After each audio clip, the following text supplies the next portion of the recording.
Mali, la mort de Soumaïa Cissé aggrave la crise de leadership politique. Les obsèques du chef de file de l'opposition malienne, décédé le 25 décembre 2020, ont lieu ce vendredi au Mali. La dépouille de l'ancien président de la Commission de l'Union économique et monétaire de l'Ouest africain est arrivée à Bamako, la capitale malienne, le 31 décembre en provenance de la France. Soumaïa Cissé est décédé du Covid-19, 3 mois après sa libération. Il avait été maintenu otage pendant 6 mois par des djihadistes. Son décès survient dans un contexte de crise politique au Mali.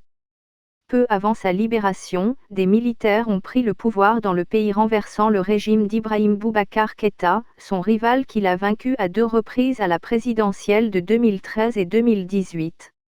Arrivé 3 fois deuxième à la présidence en 2002, 2013 et 2018, Soumaïa Cissé était considéré comme une alternative à Ibrahima Boubacar Keïta mais aussi à la junte. À sa libération, ses partisans et plusieurs observateurs de la scène politique malienne pensaient le voir accéder à la magistrature suprême au terme de la transition de 18 mois. Mais le Covid-19 a mis fin à cette perspective. Il est mort le 25 décembre à Paris. Le professeur Étienne Fakaba Sissoko, directeur du Centre d'analyse politique et économique du Mali, considère le décès de Soumaïa Cissé comme la perte de l'un des espoirs pour sortir le Mali de cette grave crise. Soumaïa Cissé est décédé le 25 décembre 2020. Le Mali traverse l'une des plus graves crises de son existence. Soumaïa Cissé a été de toutes les grandes élections de ces 20 dernières années. Et il s'est toujours classé deuxième. Ce qui montre la force de proposition de l'homme mais aussi sa représentativité au sein de la population.